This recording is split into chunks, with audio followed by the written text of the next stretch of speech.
Okay, guys, this is part number five, the final part of our series on IT. Just to recap what we've seen on part number four, number four was really the continuation of part number three. Part number three was the isolation, the political instability, the economic, difficulties to regain some kind of traction for the IT's economy and the lack of consensus. And actually, part number four was no different. So it was a long period of time from 1849 to 1971, where we could see naturally the foreign influence on the IT's politics and actually economy. We could see as well the fact that the foreign interference in the political landscape in IT was really promoting certain individuals or dictators, but also was also made out of political assassination or destruction of parties and such. So naturally, we could see also the evolution of the lack of presence from the US for a certain period of time because of their own activities that they were having on their own territories, but also externally.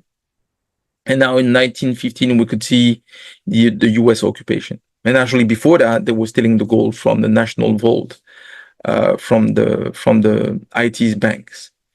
So, and after that, we could see the post-occupation era from 1934 to 1971 with a lot of political turmoil and natural instability, but also the Duvalier era from 1957 to 1986. Okay, so because of the Papa Doc and Baby Doc, and once again the international isolation, the economic struggles were still there. So now we are in part number five. Part number five is, let me share my screen. It's really it's the contemporary era for IT. It's basically nowadays. Okay, so let me share my screen.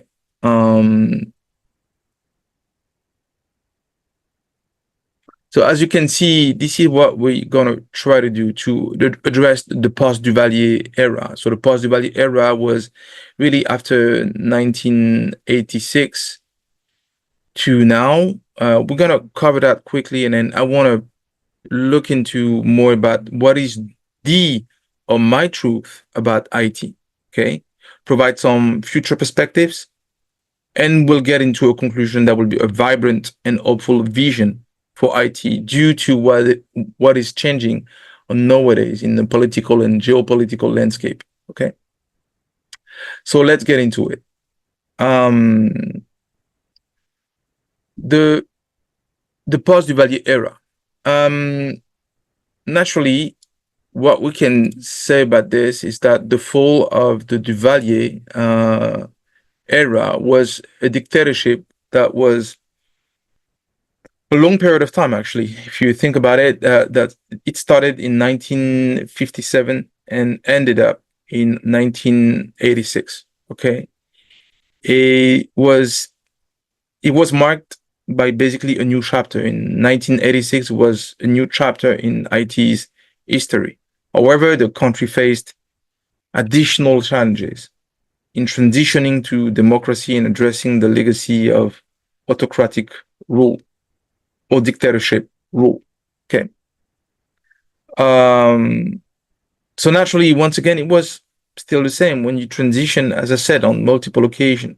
If you look at the American Revolution comparative analysis that I've done around, about the American Revolution and the French Revolution, you can see that naturally, as soon as you transition to a new political system, then actually it leads to violence, it leads to disturbances, it leads to instability.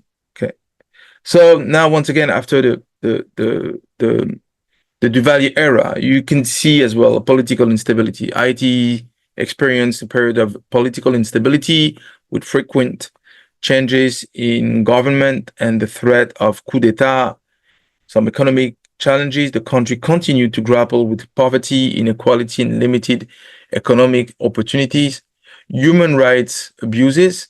So naturally, as soon as you touch into these sequence of transitions or transitional, kind of situations, you're ending up with a lot of human rights abuses. It means torture, kidnappings, assassination.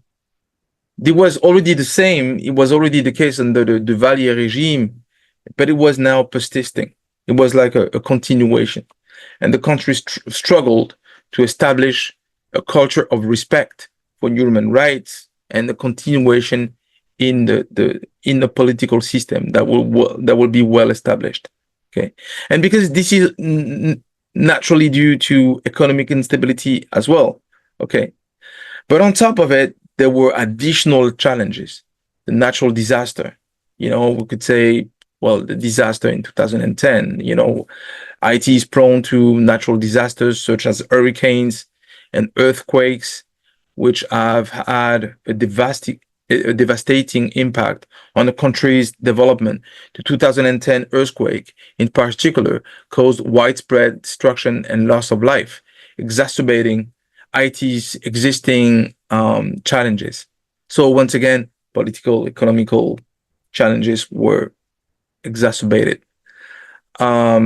Economic development and social issues. Yes, Haiti's economy remained heavily dependent on agriculture, tourism, and also the support from its diaspora. So the diaspora was naturally helping in order to provide resources in order to help the country to regain some traction.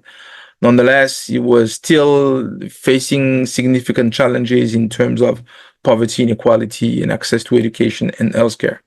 Okay.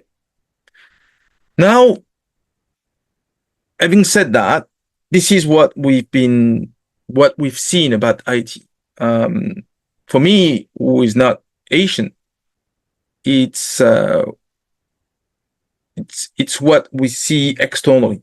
Okay, when we analyze the situation, we see a different truth. Okay, so now let's look at what is the truth or my truth about Haiti. Okay, because we've been talking about, especially on part number 4, I was saying, well, the economy, the media landscape is saying this. The official communication from the political systems or the nation representatives are saying this. But now let me provide my own truth of it. Okay, despite its challenges, Haiti has shown resilience and a determination to overcome its past. You can see through its diaspora. The diaspora of Haitian is everywhere in Europe, in North America. Well, North America, naturally, Canada, US, in France, in different countries. And you can see them thriving, which means that the country itself generates intelligence capabilities that is coming from the people that are originally from Haiti, even though they don't live there anymore. Because of the country's difficulties, it is difficult to thrive in a country where you have such difficulties.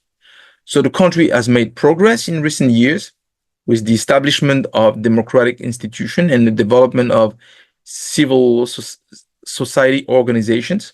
However, Haiti still face significant obstacles, and we've seen recently with all the turmoil, and then there was some rumors about U.S. occupation once again. So Haiti still faces significant obstacles, and its future remains uncertain. As we said in part number 4, the 19th and 20th centuries were a tumultuous period for Haiti, marked with foreign interventions, political instability, economic hardship, the country's vulnerability to external, pressures, its limited economic opportunities, and its history of human rights abuses are all consequences of this factor. Nevertheless, if we examine the Hispaniola island, we see a remarkable disparity in the development of the two nations is evident. You can see on one side the Dominican Republic, and you can see Haiti on the other side. This disparity cannot be attributed solely on misfortune, political instability or foreign intervention. Rather, it may be the result of a deliberate strategy to maintain ITs underdeveloped and fully corrupted to the fullest extent possible in order to exploit its mineral resources in bauxite, gold, oil, natural gas, copper, to the best of its ability. So this is, to me, some kind of a conspiracy to keep ITs where it is now from the get-go, from Napoleon's decisions to recognize IT under certain conditions, including this indemnity of $120 million approximately, almost the cost of the American Revolution as a whole. And that continued right after the independence and continued, for 200 and something years. Okay. Now, if some of you doubt of this, I can give you a couple of examples. As an example, during the 2010 earthquake disaster, the American journalist Jonathan Katz has closely analyzed the money pledged and how much was actually distributed to IT. It reports the global response totaled 16.3 billion in pledges for rebuilding and recovery efforts for IT. Other estimate, including the Los Angeles Times, pin it at 13-14 billion. So roughly the same, 14-16 billion. But 1 or 2 billion, it's a lot. Nonetheless, it was almost in the same bracket. In the months following the earthquake, Canadians, because I'm Canadian, donated 220 million to eligible organization, which was matched by the federal government. So in total, it was around $500 million. Okay. From 2010 to 2018, Canada contributed 1.4 billion, which doesn't include the 220 million donated by the Canadians. With 10 years gone by, there are questions from the international community about the lack of progress. In his book, from Mr. Katz, The Big Truck That Went By, How the World Came to Save IT and Left Behind a Disaster, he claims that Canada distributed only 657 million in the 20 months since the earthquake. But only, 2% was channeled to the Haitian government. Where did the money go? Where all the money go? All the 14 billion, where did the money go? Isn't that a proof to keep IT poor and diminished? I'm asking you. You can tell me in your comments. I believe this is an attempt to keep ITs under diminished and naturally poor and unstable politically and economically, and actually still isolated from the brotherhood of nations. Now, which differences can now be seen between IT and the Dominican Republic? Well, if you look at this, there's a striking contrast in the development of the two nations, which can't simply be explained by misfortune, political instability, as I was saying. To me, this is really a design.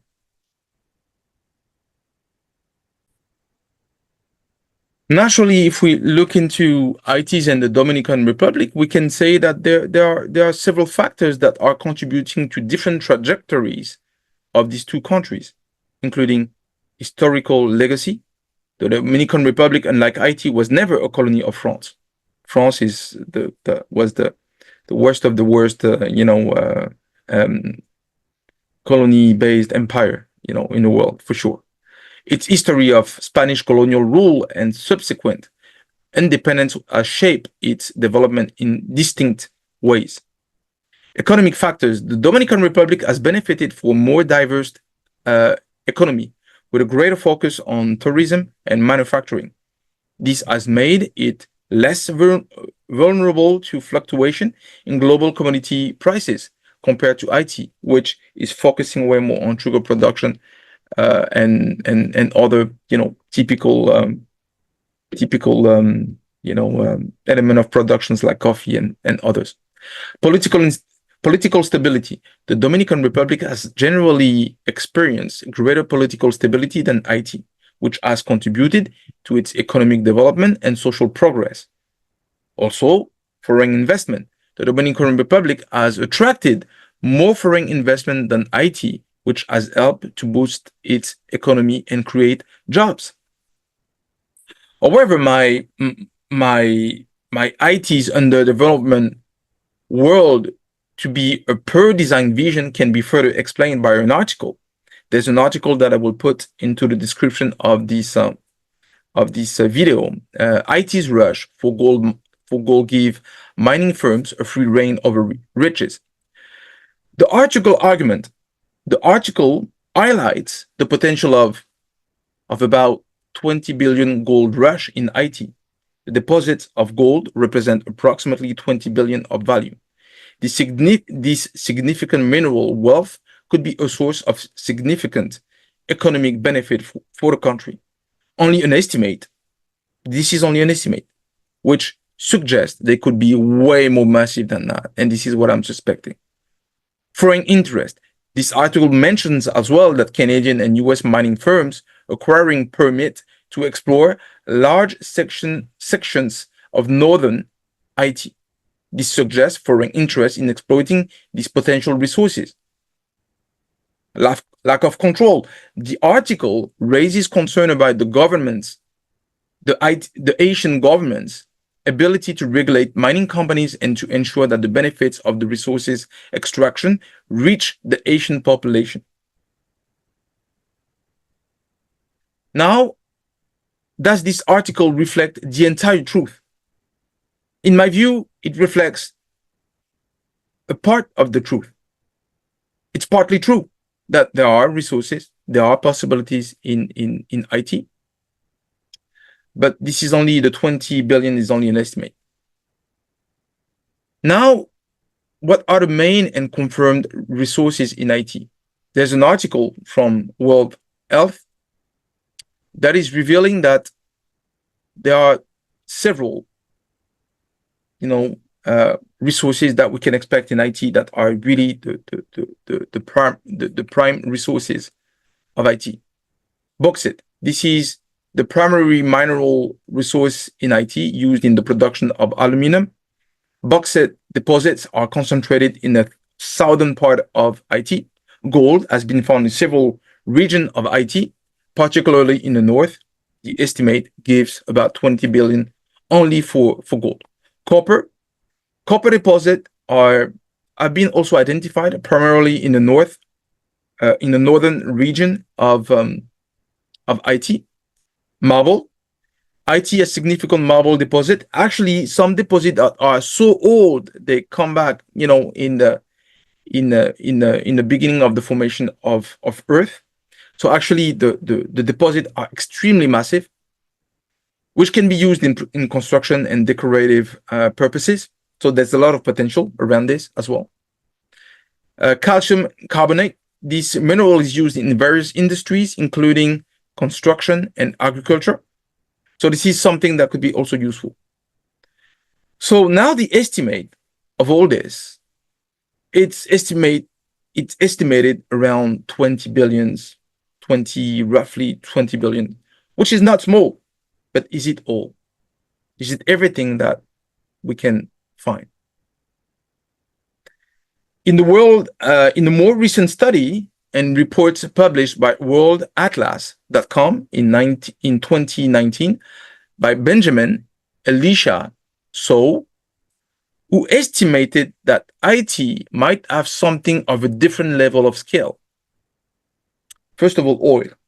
Oil is never mentioned. On any reports from government or mainstream media, they never mention oil.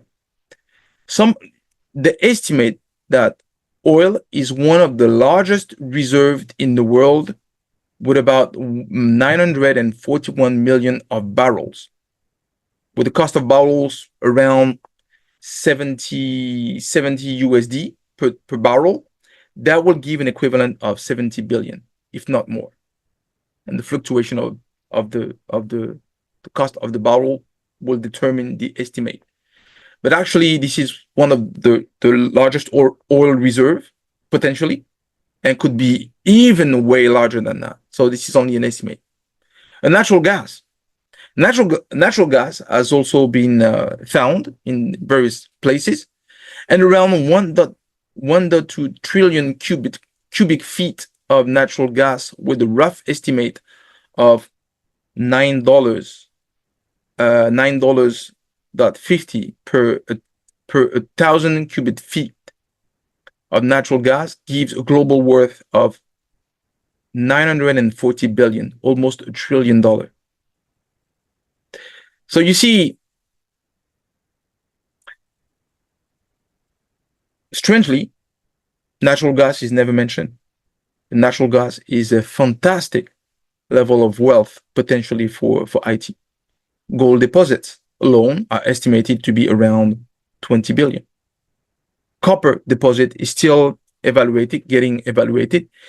Copper is very difficult to estimate in terms of worth value, but it could be along the line of what they find in gold, something around between 5 and 10 billion. Now, having said that, you can see that there's a certain machination from the foreign powers, media, to hide the truth around the potential wealth in Haiti, and keeping Haiti isolated.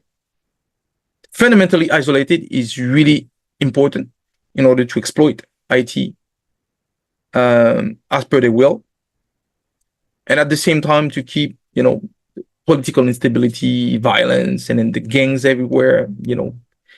This is reflecting the tension that is existing at the moment in Haiti, and then all the turmoil. I was saying that there was some level of stability, yet for a time there was some level of stability, but more recently it was chaos everywhere, with the gangs everywhere. So now now, what are, in my view, the future perspectives for Haiti? This information that I'm trying to share with you today, combined with my observation of the contrasting development of Haiti and the Dominican Republic, strengthen the argument that external factors might influence Haiti's development per design. There is a real notion of keeping Haiti as it is. And this is why I'm saying that, the lack of transparency about the mineral or the soil resources of Haiti is hidden, apparently. So it proves that there's a combination of elements or factors keeping Haiti as it is. Now, as the global economic landscape is undergoing significant shifts with the rise of the BRICS nations, Brazil, Russia, India, China, and South Africa, and 20 other nations that are, about to join, challenging the traditional dominance of Western economies. This shift has several implications for Haiti and its potential mineral resources.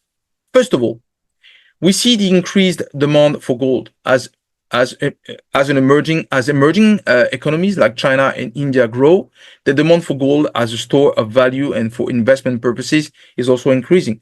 Haiti has significant, gold resources. This could lead to a surge in global gold prices, benefiting countries with significant gold reserves. That is the case for Haiti.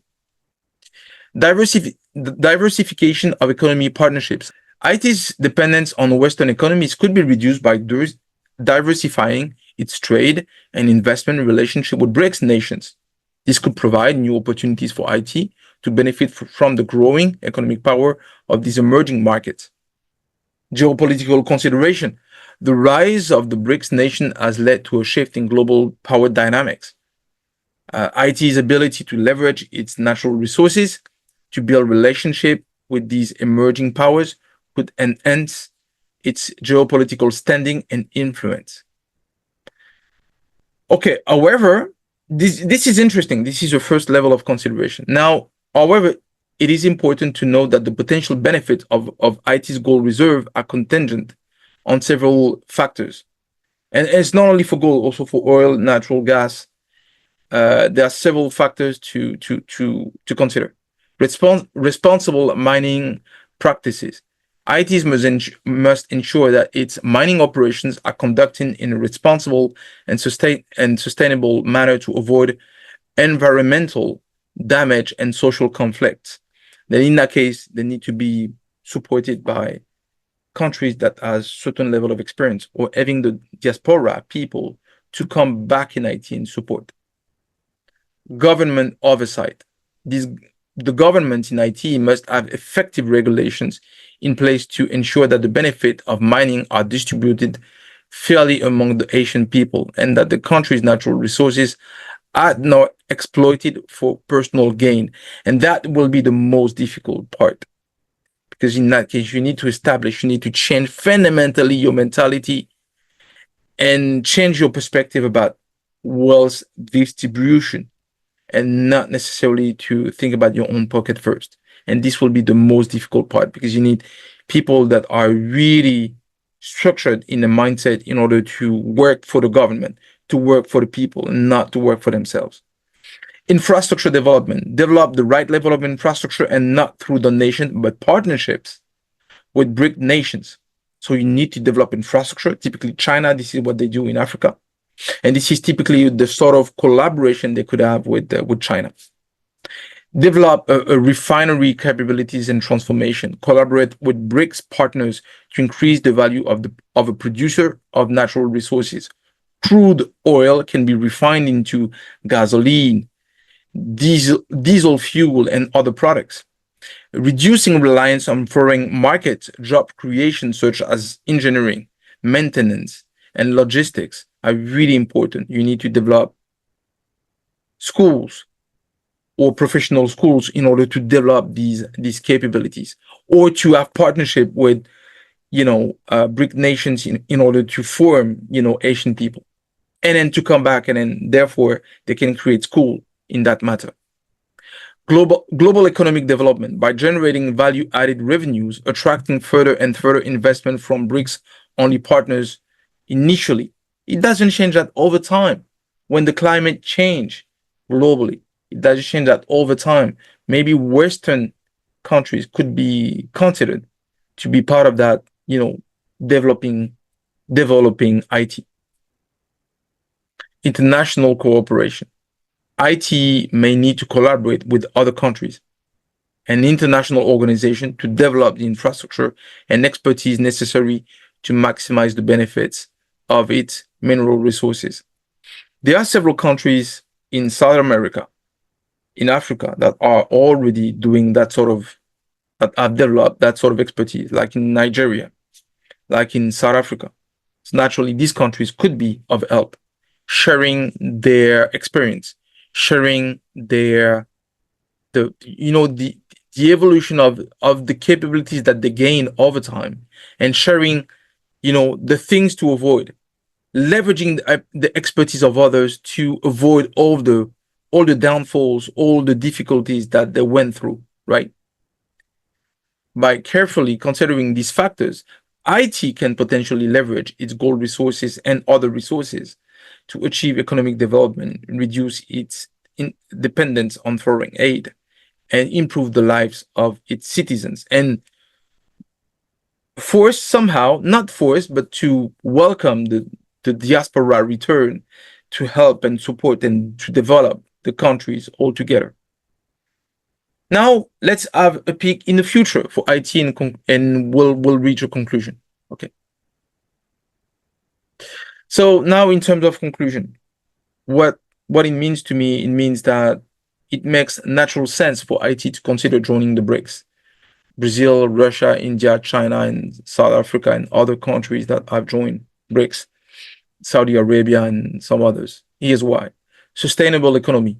You can take advantage of, how the political landscape is changing, the economic diversification, the South to South cooperation. The BRICS nations are committed to promoting South to South cooperation, which can benefit developing countries like Haiti. This could develop sharing knowledge, technologies, and resources.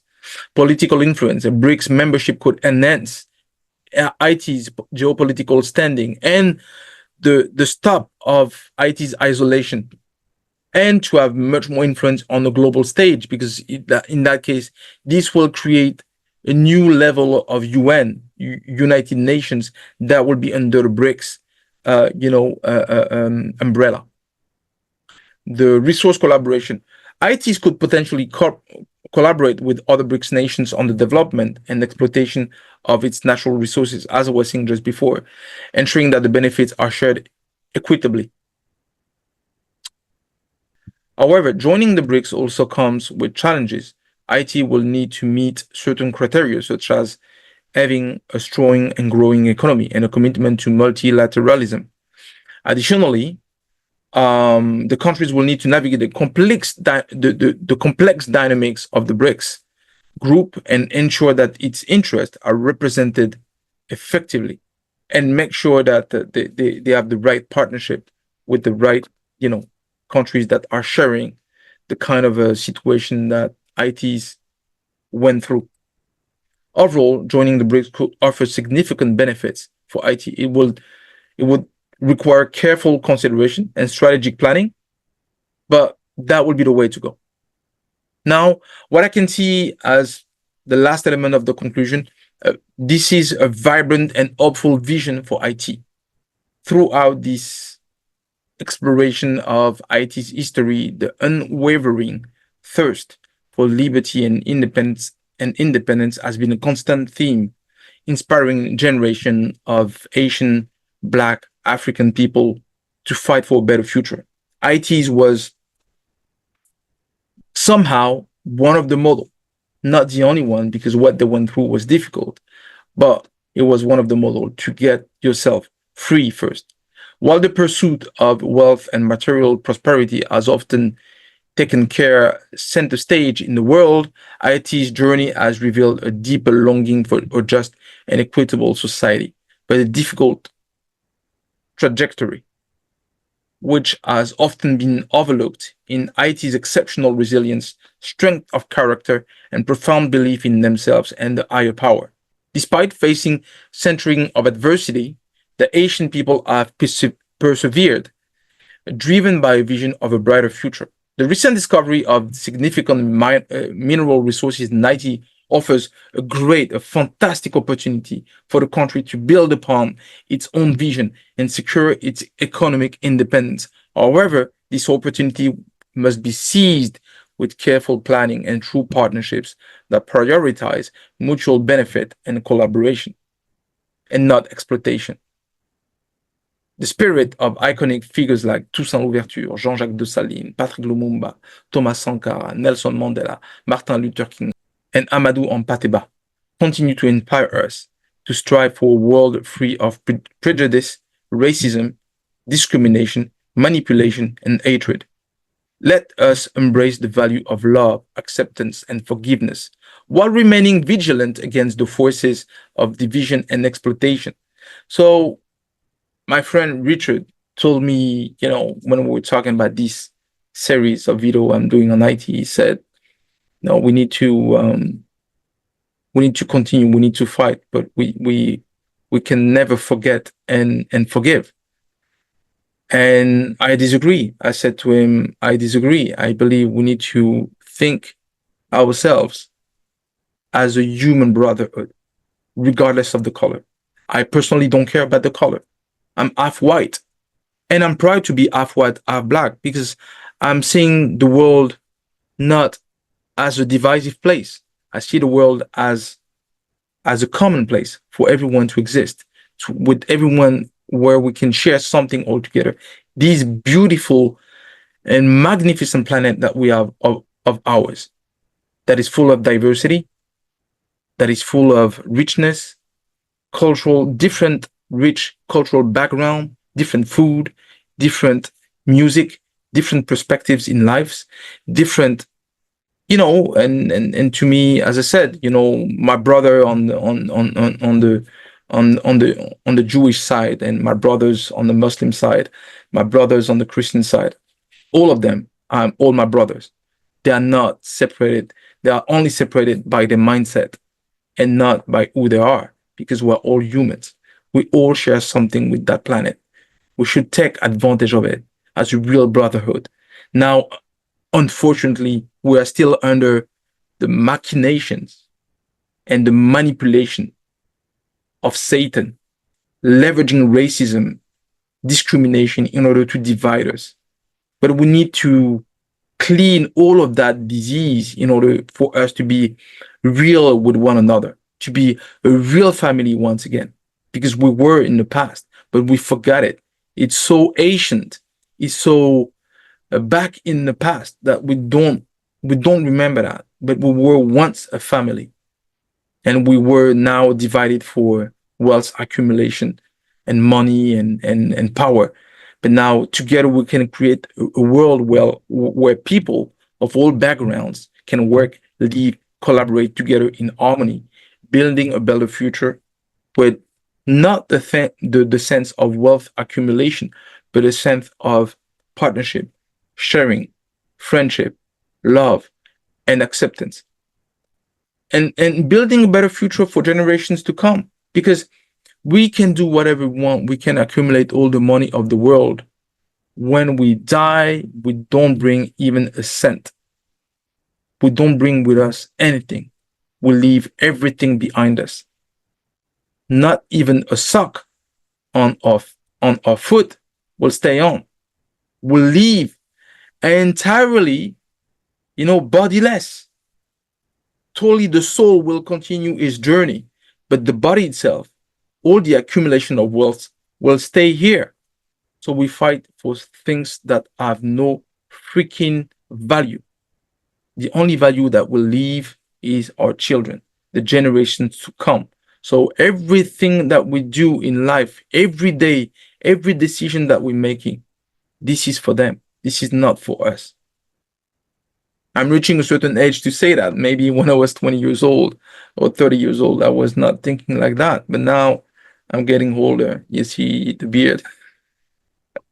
So naturally, these questions are important to me. This is why I'm doing this video. So that's what I wanted to share with you with that series on IT. But also all the videos that there was some kind of a trademark in my videos about the roots of racism and the 5 proofs of God existence. That was all about this, and we'll continue forward. The next video will be interesting. What about money? Can we have a society without money? How much of a corruption money brought to us humans? See you really soon on that.